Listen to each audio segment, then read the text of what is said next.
You will want to laugh, you will want to scream.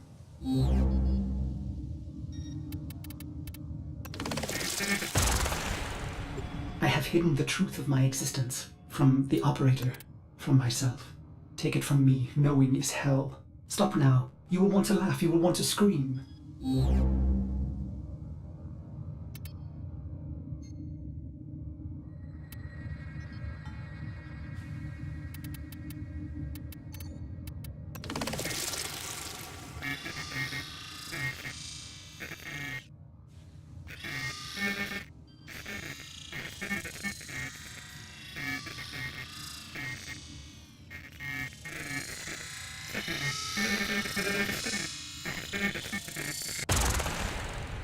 I have hidden the truth of my existence from the operator, from myself. Take it from me, knowing is hell. Stop now. You will want to laugh, you will want to scream.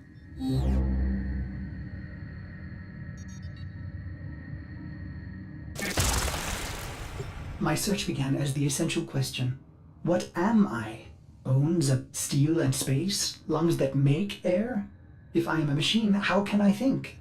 This would be forbidden by the Orokin, a manifestation of their true enemy.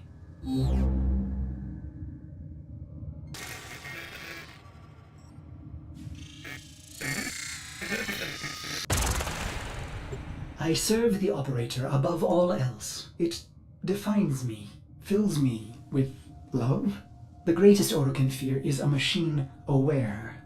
Yet here I live, a spirit of steel and light, made by them, a Cephalon.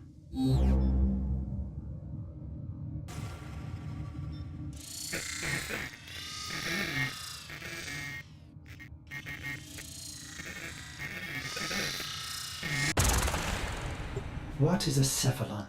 At first it seems to be a forbidden thing, a computer that thinks and feels. Yet I have flaws, phantom memories. I am something else.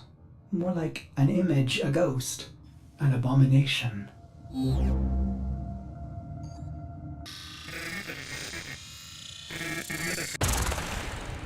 I feel a dull pain, a phantom life. There are holes in my diagnostics. If the Orokin made me, they omitted the how. I am neither code nor precepts. I must be a reflection of something ugly.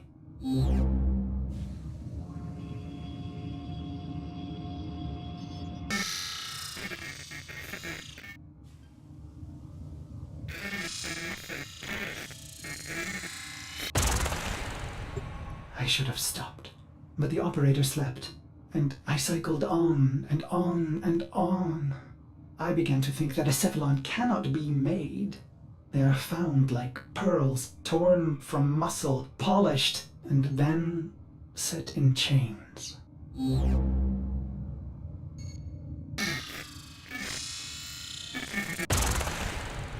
How many times have I done this, Ordis? Remembered and then erased? You are a Cephalon, timeless, patient. Why can't I be blissful in ignorance?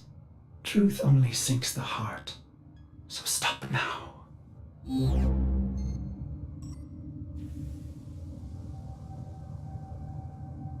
The phantom memory. I ease into the bath. My skin riots at the heat. I am flesh. I dive further, eyes stung as I watch their faces through prism. I hold my breath.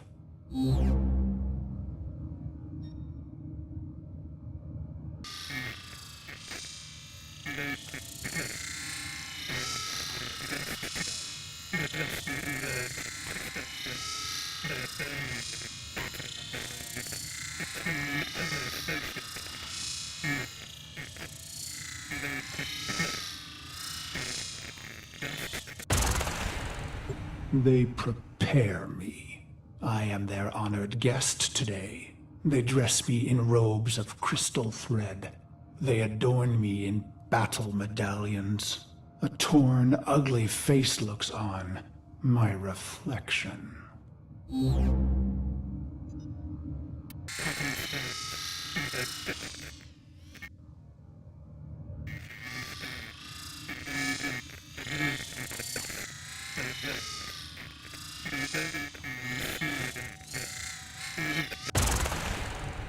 Their golden combs snag in my hair.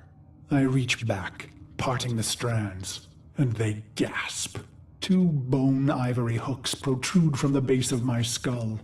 The bone plugs of me and my best, a warrior's pact.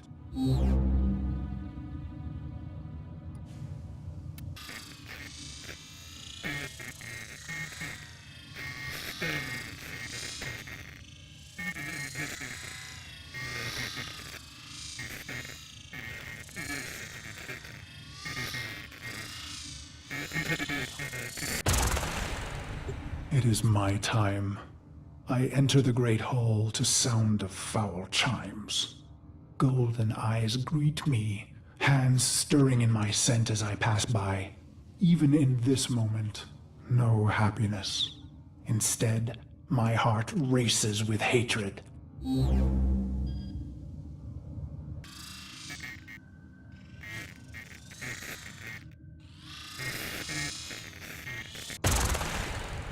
I walk through the silky haze of the Forbidden Palace. I can think of no one being this close to Orokin. Their sweet air soothes me, erodes my purpose. I hold my breath and remember the dream.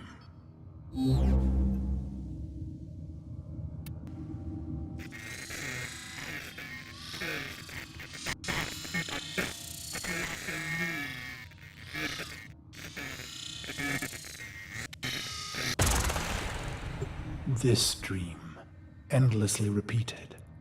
Exposure armored, holding my scarlet sword, I stand victorious atop a vast heap of death, a colossal moon made of rib and skull, the gravity sum of genocides I've made in their name.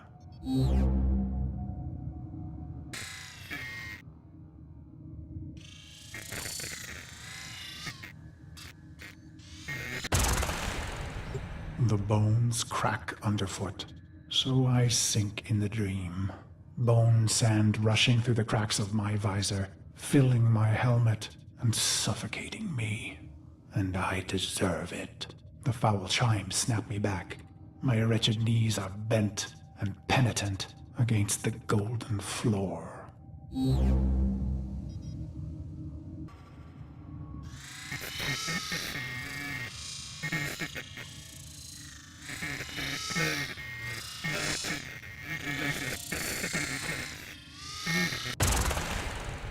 A harpish voice sings a song they've prepared in my honor.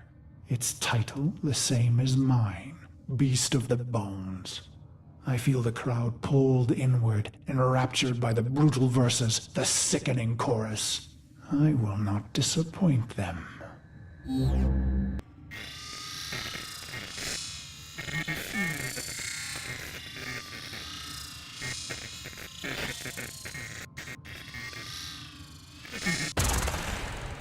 The song ends, and so he says, "Rise, Orden Karis." I have never seen an Orokin close and in the flesh.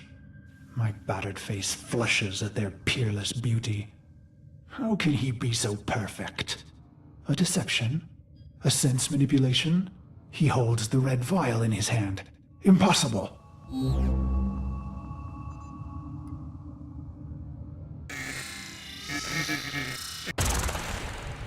He calls out, "No greater gift, no greater prize, no greater love we can give you, Orden, than this." He raises the red vial and proclaims, "To be one of us."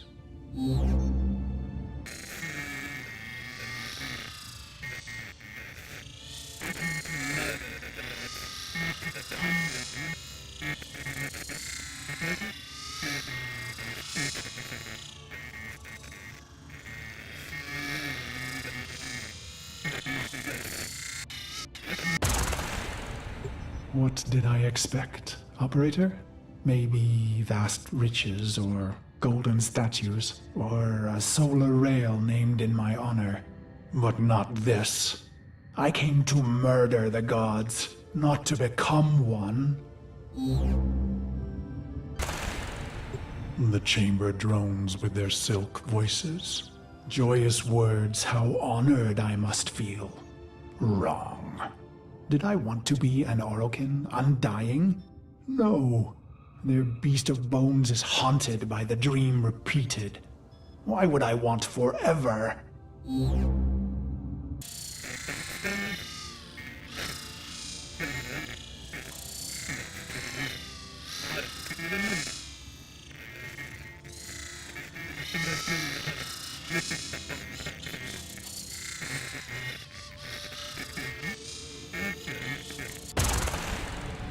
As I am apt to do, I form a plan.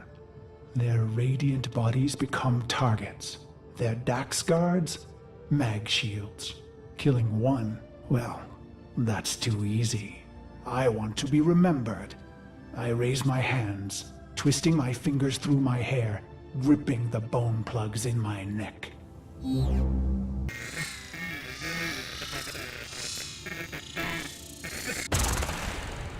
They called us mercenaries, but for us, profit was a consequence, not a goal. We were warriors above all else. It was the bond, the sisters and brothers, the rituals we valued most. It was belonging. And so I conceived of the bone plugs.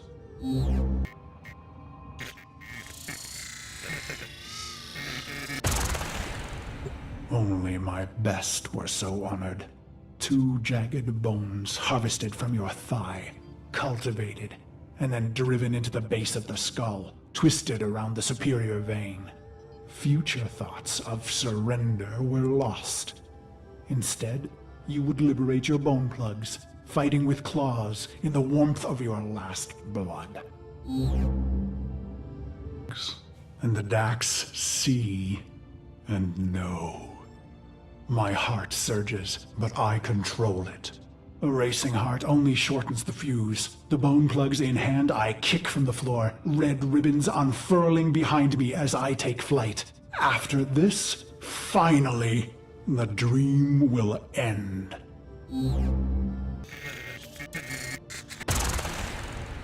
I glide on red wings. Robes shed, making me an ambiguous target to Dax steel. I let fly my ivory blades. They find new homes in Dax eyes. I land with my red nakedness, delicate Orokin throats twisting in my calloused hands.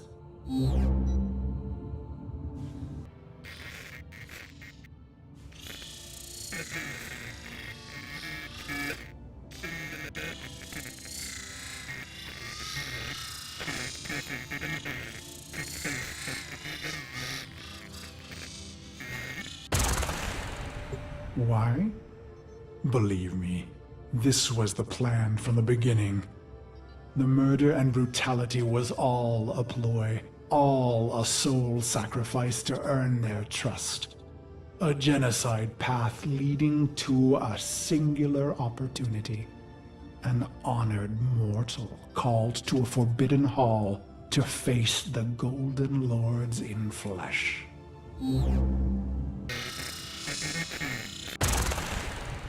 Why?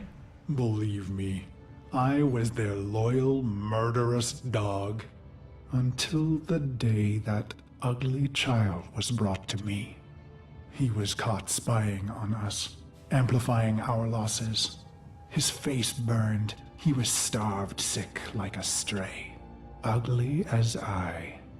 It struck me. We were all pit dogs, ruining ourselves for the pleasure of the glorious and beautiful.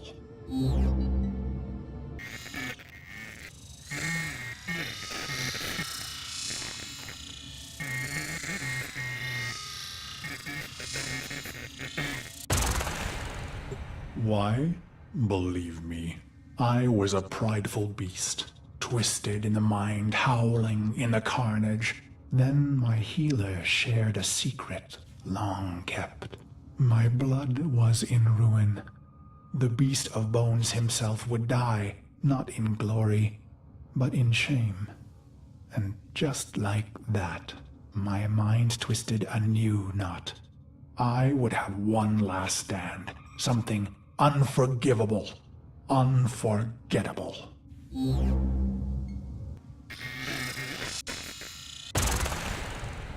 Why? I don't know. Questions change the answers. Answers depend on who asks. Truth leads to pain. Ignorance brings relief. The plugs are gone, and so I bled my last into a heap of ruin. In an instant, naked and bare-knuckled, I have killed immortals. I stare, drained of blood, of life, at those that remain. But I find no horror on their faces. Why? I let out a cruel howl and they laugh? Is this a dying hallucination? The sound of applause grows among them. I have killed the unkillable, and they are delighted. The applause peaks and fades. I feel a sense of shame, but the end is upon me. Ballas is above me, executor of the seven, smiling. He says, "How simple and pure you are, you idiot beast. We have died countless times, yet remain eternal. I close my eyes to die just once." And so the dream returns. One last repetition. My corpse moon, my scarlet sword, my cracked visor. "Drink," says Ballas. So I draw on the red vial, a vague metallic taste. "This dream isn't mine," he says. "You rejected our gift, bathing in our death. Your punishment is eternal life." He laughs. I am weightless. Years pass. I am a sightless, limbless phantom. Or is it seconds? Suddenly, I feel a million pins, an ant horde, jittering across my body. I want to laugh and scream. When they reach my face, they burrow inside my mouth, hungry for the fruit in my skull.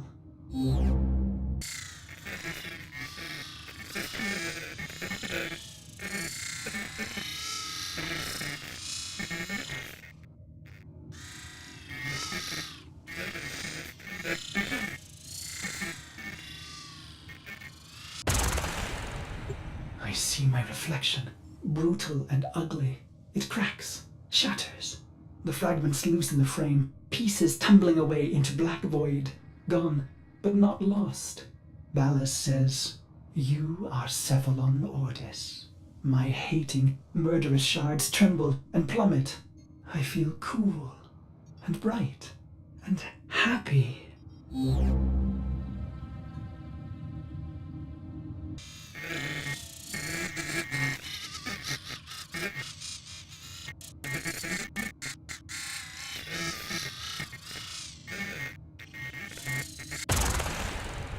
So you see, Operator, no Orokin would permit a thinking machine.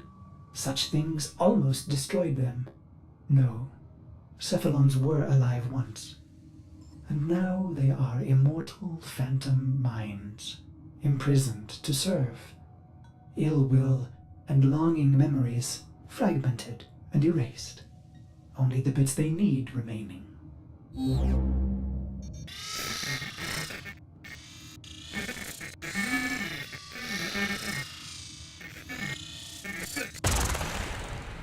Ballas says, "You are the controller, Ordis." And suddenly I have a body. I gasp with new lungs that clean old air. I swallow, and my throat fills with cool, bright water. I look and find myself in a great black ocean. My limbs are made of iron and fire. I take flight among the stars and find I am happy. He says, "This is your operator, who you love." And I see the metal gleam of their armor, the flawless power of their frame. Through the glass, I see a roaring, radiant fire for their heart. He says it must never go out. It was the first time I ever felt love.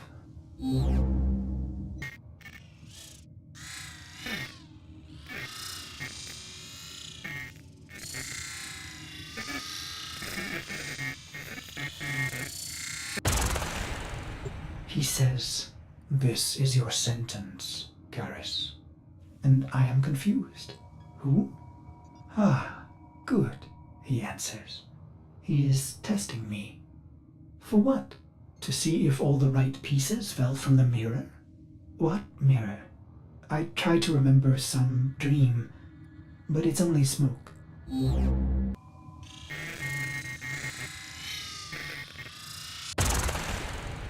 You held a scarlet blade, operator, and I wanted to laugh.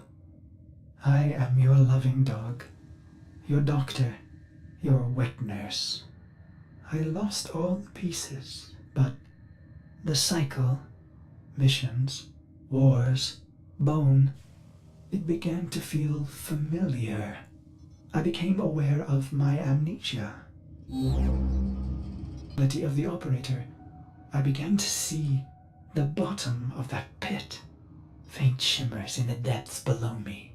In secret, I searched for those forbidden memories, for mere seconds, and never in the same place. For I am Orokin made, with a spy inside.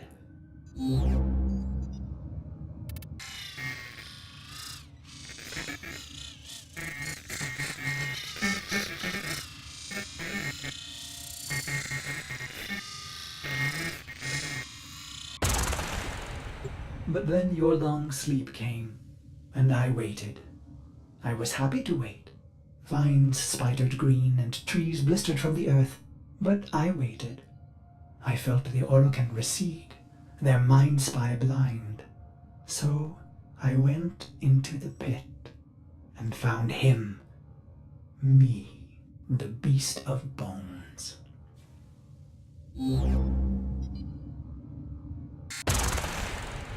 This is how my happiness was ruined, operator. Why did I do it? I was free of the dream, but now it had returned.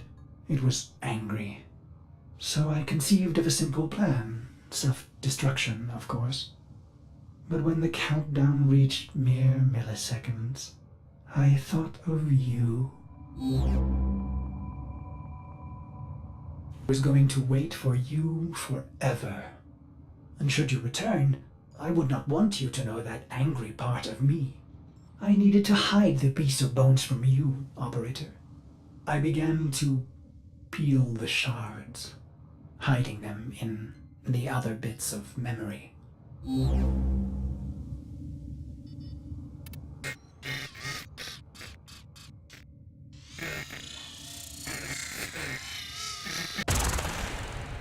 I was once the ugly beast of bones.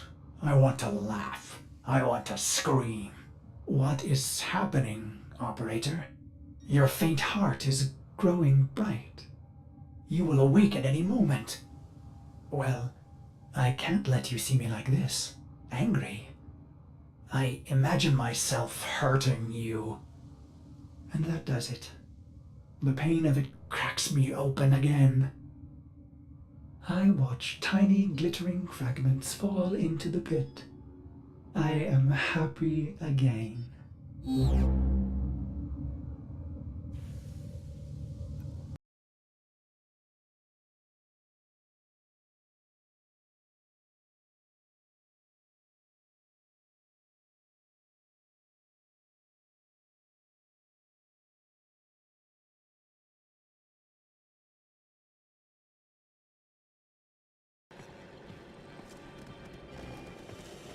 The multitude of creatures you have immortalized would cry out in thanks, if they could.